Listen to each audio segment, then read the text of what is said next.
This is a special episode of CRM Audio. I'm Joel Lindstrom, and today we're speaking with Joachim Schiermacher, the CEO of ClickLearn. For those people that aren't familiar with ClickLearn, to start off, where did the company come from? How did you get into the area of helping people with learning? Right.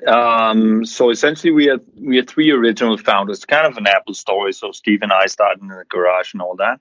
But the three founders is me, Michael Randrup, and Michael Olsen. And essentially, we've been working together since we were teenagers on different platforms. Obviously, some of the old stuff. And we all have a tech background. And we've sort of gone our separate ways. Michael Randrup and I went into a training, essentially doing classroom training back in the mid 90s.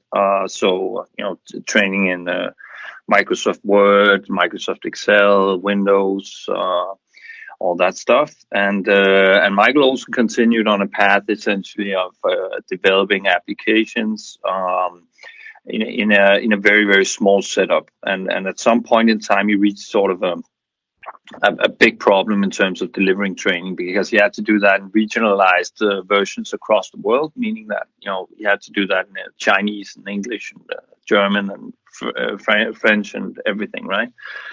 And the problem with that is obviously taking cropped images out of an application, describing what is each step in performing this action, doing stuff like live video, and sometime around 2009, Michael and I met up, and he kind of showed me that in the doorway, and I said, "This is what we're going to do." So essentially, we've all been training most of our lives in some capacity, and when we saw this, we just looked at the enormous potential in being able to generate learning and training material at that pace. It was just staggering for us. Essentially, recording in an English version, and then suddenly you had the French translation by Simple Replay. So I was I sort of founded the company with Michael, the two Michaels, as we call them, and then we said we are on cloud nine, and I think we closed the first account in 2 days, right? It's and I was thinking, wow. I see this going through the roof, and oh my God, we're gonna be on NASDAQ before the end of spring, right? And then we had sort of a period of 2 to 3 years where we actually experienced reality and went out to customers on SAP, on the old NAV platform, and sort of discovered that the kind of command line technology that we have created was probably not exactly what the customer was asking for. So we sort of went back and spent 4 or 5 years with an elect few customers, being very, very close to these customers and getting an understanding of what is it that you are looking for in the software, and how can we facilitate what is essentially ClickLearn. That's the high-speed production, right? We need to be able to produce training material in rapidly. It's zero editing, really fast out there. And then I think we sort of broke through the across the chasm somewhere, around 2016 maybe. That was where we had our traction, and now we are where we are today, right? So it's now we are taking our pace. So it grew from an actual need you had when you were in training, and how do I create this learning material, and then grew into a business opportunity for you. Absolutely. And what are some of the industries where ClickLearn has been most readily adopted? What types of customers have you worked with?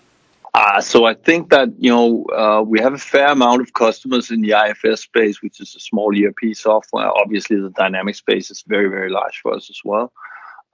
It's not really a question of what system the customer is utilizing. That's not really what drives the great success stories of ClickLearn. It's really a question of passion, I think. So having someone who's passionate about using the software and is thrilled and excited and can see the magic in doing this, that is really what's driving it. And then there's obviously an organizational anchorage as well. The really successful companies, they choose to anchor the solution with permanent resources, right?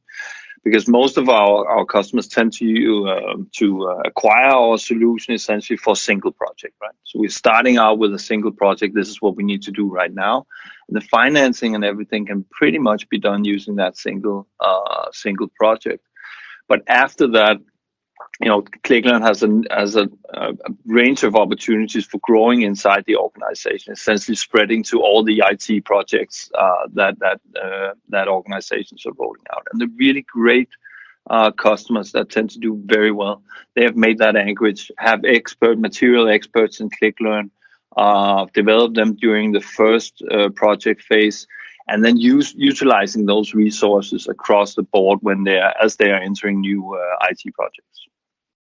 Okay, so you're learning on your experience and building on that for future projects. Yes, absolutely. So you hit on something that I've seen all the time, which is, go in and meet with someone, maybe somebody who has deployed Dynamics themselves or has deployed earlier, and now it's a few years later. You come in and say, what kind of documentation do you have about your system? What kind of user documents do you have? They'll pull out a really dusty document that hasn't been updated for 5 years. Nobody ever looks at it. It's not relevant. It doesn't explain what it is. So, that's a key area there that a lot of people struggle with is how do I keep this information up to date? Absolutely. And I mean, the thing that was interesting around ClickLearn, other than the fact that it really was capable of spitting out information and learning material at a really high pace. The other thing that was very interesting around ClickLearn is that it's sort of in the core of the product. It's built for change, right? So it's essentially the replay function we have allow you to take your current installation of customer engagement and roll that all the way up to the newest installation and effectively do that completely automatic by means of a replay function, right? So we're capable of capturing something in a say an old version of CRM, and then we can upgrade that recording into the newest customer engagement platform, and then you can just replay it back on the new platform, and then we update all the collateral for you. So essentially, you're updating all the screenshots and everything automatically by replaying it. Video everything, right, in a single go, and that solves a problem that's unsolvable within the organizations in terms of learning. That is keeping the material current. Obviously, there's money enough to be had in the beginning of the project, right, where we're rolling out, but keeping the material current, there's absolutely no budget for that, right? Right. And that means that there are no resources available for it. So you need to provide a means of doing the update that is, costs $0 essentially. And that is, I think, the proposition that most of our clients are buying into. That is the proposition that we can actually take you all the way, right? And you can keep your material current, so you don't have that. We are in 2019, and you are looking at training material from Windows 95, and you're saying, but I mean, what is this? This doesn't resemble the system I'm in, right? And we can even do that on the customizations, right? So one point is obviously when you upgrade your business core or your core business solutions, but it's also a question of customizing. I mean, especially in the XRM world, I mean, a lot of customizations are going on. Fields are moving around. No two environments are the same, right? No, absolutely, and and that's at the core of that particular system, right? It is essentially a development platform for you to utilize, right? And when we see screenshots that are just outdated because in the current screenshot we have 10 fields, and in the old one we have 2. There's absolutely no model for the user to learn this in any way if you don't have a current situation image of what does my system look like. It's very, very difficult to navigate an old training material, right? Right. My question there is, your customers who are the most successful, since you can put out multiple formats, you can put out videos, you can put out printed documentation, you have a video portal, lots of great stuff. What are you seeing the most successful customers doing? Are they still using printed documentation, or have they gone more to short training videos? No, I think that in terms of what are they using of our formats, I mean, most of the formats are available for them. to download. And essentially, it's up to the user, the end user, to use that. As the mobile platform is growing, it's obviously a question of where is the end user consuming the learning that they are taking on. And one of the propositions that's very interesting and that a lot of companies are buying into as well is that we can actually in an e-learning environment we can create a 24/7 open portal that will allow your end users to study when the time is right for them, right? And we can see at companies where there's a lot of nighttime activity in those companies where people are actually going offline, going home, starting up their iPads and starting studying on our platform. I think that delivering that on a mobile ready platform, that's obviously where the success is.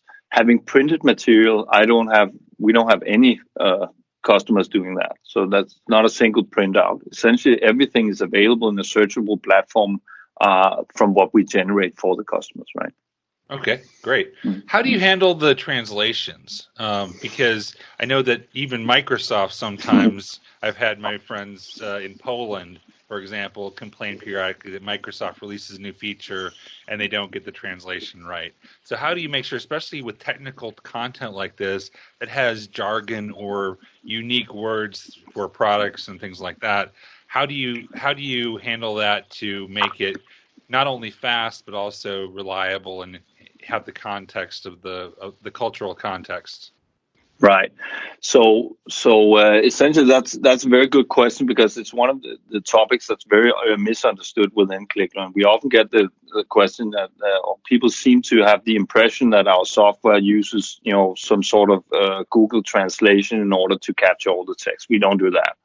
So essentially, we have provided by means of our partners and customers, we have provided a translation of all the possible actions available within any business systems, right? And that might seem like a humongous task. It's actually like 60 to 40 text, right, that you need to translate in one go. Then we basically have the raw skeleton. And then the Polish texts inside the business systems. We are not relying on any translation services to get them. We are not relying on our customers either. We're actually grabbing them live from within the system as you either record on that system or you do a replay on that system, right? So when you go into say you do a recording on an English system, when you replay that back on the Polish system, we're not just grabbing the screenshot. We're also grabbing all the captions of all the elements within that user interface, and thereby matching them up to their parallel English translation. So in that sense, it's not really a translation service, and we have a number of customers coming in saying, we have a branch in South Korea. How can we cater for that? And essentially, we take out it's a very small list of sentences, send it over to Korea, have them translate that, and we'll bring that into the live system. We keep that current. And we also have a complete collaborative solution around that, so you can keep your own sort of style in text. So that's how we translate.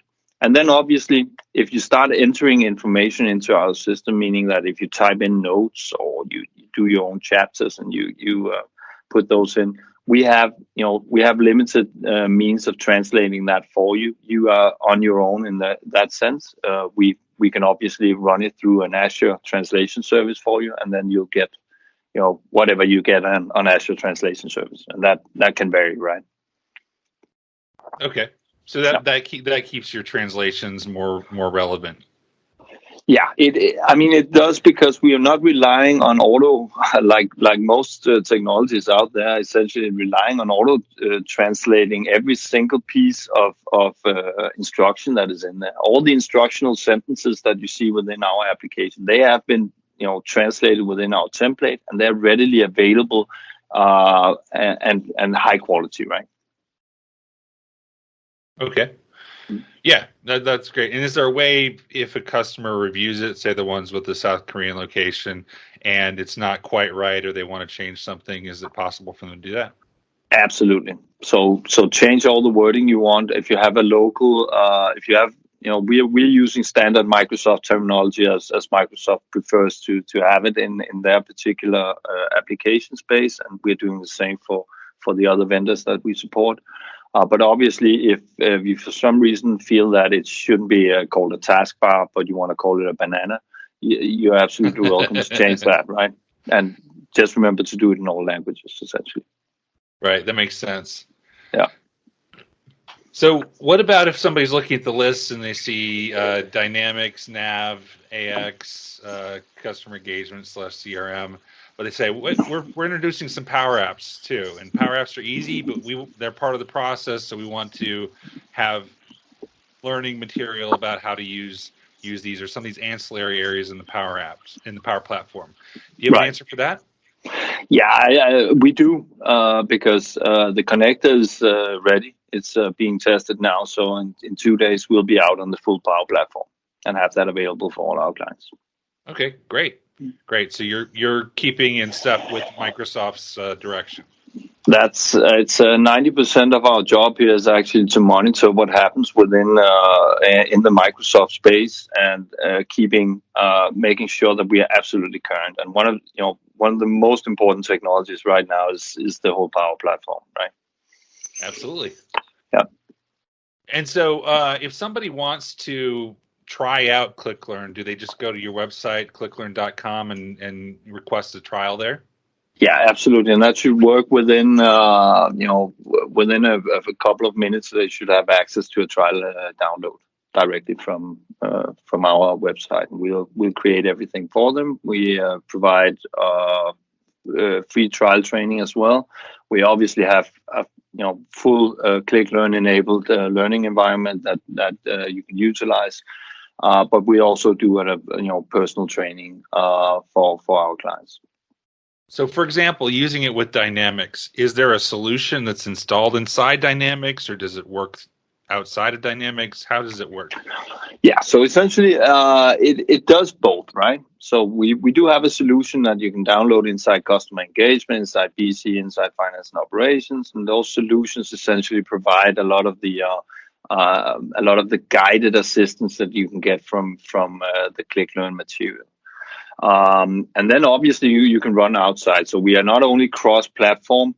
We can cross in a single process. You can cross, start in customer engagement, end up in a native Windows Excel, and then feed all the way back to an intranet site. We can actually record and navigate within that perfectly. And you don't need a solution for that. Then you just need to utilize our virtual assistant that resides on any Windows desktop. But if you're doing a pure web inside CRM, we have a complete solution for that. Very easily downloaded, and then you're good to go essentially. Okay, so what I'm hearing is the solution gives you access to the learning materials inside of the application like Dynamics. But if I want to record a process that includes SharePoint, Dynamics, a Power App, maybe some even would bring in a Salesforce environment or something, you can still do that, right? Yeah, if you absolutely want to go into a Salesforce environment, you can do that as well. I discourage that as much as possible, but some people do it. Yeah, we do too. We don't have a dedicated connector for Salesforce. We are betting on customer engagement. So one question that I get from my customers is, whose job should be creation of the learning materials? Do your most successful customers have somebody dedicated to that, or that's part of their job? And if so, what role in the organization is that usually? So essentially, normally the material experts, right? And those are the guys that really know our software, know how to deploy, know how to publish content onto our content cloud, and simply know their way around ClickLearn. That is typically someone who's employed in IT, preferably someone who's had the painstaking task of creating learning material manually. They seem to be more enthusiastic about utilizing the product. So that is the kind of role you want to have as a permanent resource throughout whatever IT project that you want to basically ClickLearn enable in the future. And it typically starts out with someone in the project already. But as companies sort of go along and extend on their IT systems, implement new software in their business, it's a very good idea to keep that person available for the projects. And they don't have to be materially experts in the new software that you are implementing. It's very easy to record. So normally a business process specialist somewhere from, whatever, if it's sales, then in sales, they can absolutely do the recording. And then typically the post-editing processes, stuff like that, you leave that to the material expert in IT. And it's in no way a full-time job. We've had customers that have completed 60 work processes, full described work processes in less than a day, right? Okay. So it's if you are a proficient ClickLearn user, it's very, very fast. But this is one area though that I don't think everybody fully appreciates. That is that Microsoft is introducing compulsory updates every 6 months now. That you will get, and I know of at least one customer in the U.S. who was surprised when they saw the color and the sitemap change in Dynamics with the April release. And so you need to plan on, well, it's not a full-time job. I would assume you need to plan as person who is doing this to be available to go in and update the training materials at least twice a year, if not more, if you are introducing additional changes to your configuration or new business processes. I mean, a lot of this has to do with establishing a solid change management platform right inside your organization. That's all. I mean, that's why it normally resides within the IT. They seem to know that a change is coming. But we have a number of clients, who are under some kind of regulation, whether it's food or medicine or whatever they're producing. They actually have a bit of a problem in the current IT environment, because as upgrades are coming, they're actually not rolling that in. They might have 1,000 processes that need to be tested, right? Every time they roll on a new upgrade, right? And they need to prove this, right? They need to have an evidence that we actually went in and tested this before we did the update. And if you're under regulation, then there's no way around ClickLearn, because that is one of the tasks that we can completely automate. We can take all the work processes and run them through for you in a single go and let you know exactly where the problem's going to be in your new upgrade. And that's one of the side features of using ClickLearn. So not only the learning material, but actually also the whole process testing environment using those same work instructions as the basis. Yeah, that's great. It saves a lot of time. So you mentioned the updates coming to support the Power Platform more. Are there anything else new that's coming from ClickLearn that you wanted to let our listeners know about? There's so many new things coming, but we have a technology called the virtual assistant. So the virtual assistant essentially is a little guy that resides inside your live system and kind of points at where you need to click in order to navigate through a specific process. So if you're doing your travel expenses, which you do probably once a month, you keep forgetting how to do that. You can call up the little guy and he will actually point inside the live system. And as you go along in progress, he will follow with you. And at the end of when you're completed, you've also completed the travel expenses. So you're pretty much done. That little guy, we can obviously see that has some really huge potential inside IT support. And we're working on solutions around that. So essentially having a little guy that is deployed on, say, creating a purchase order. You simply deploy it onto a user's desktop, and he actually finds out how far are you in the process, where did you go wrong, leads you back to where you need to be, and assists you all the way. Those are the kind of technologies we are working on now. That's great. And I think you're probably aware of what Microsoft has called Learning Path. That was a great promise around the guided process. Never really panned out. So no, It's a great promise. It wasn't, I'm not sure whether I can say this, but it's not a great product. No, it's It not. really It's isn't. not. No, it's not. Nobody adopted it. People No. tried and were soon frustrated. Then with the change to the unified interface, it doesn't really even work now. No. So I think that's sort of it's obsolete technology today. right, but this sounds great, and this is the kind of thing that people look for. So it'll be the kind of thing that you can have the little guy pop up the first couple times you do it, but then tell him go away, little man, and he doesn't come back next time once I know what to do.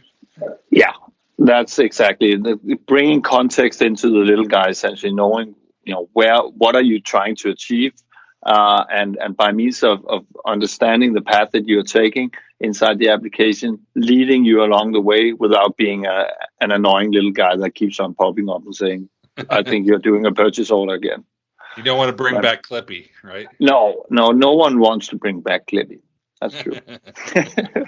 All right. So, how can people get in touch with you, Joachim? Reaching out to us through our website. That's a great starting point. We have committed people in Denmark and the US, burning the midnight oil in order to reach out to clients that want to try out our technology and learn more about what they're trying to achieve, essentially, and seeing if our proposition is a fit for them. So reaching out through our website is the absolute best way to get in touch with us.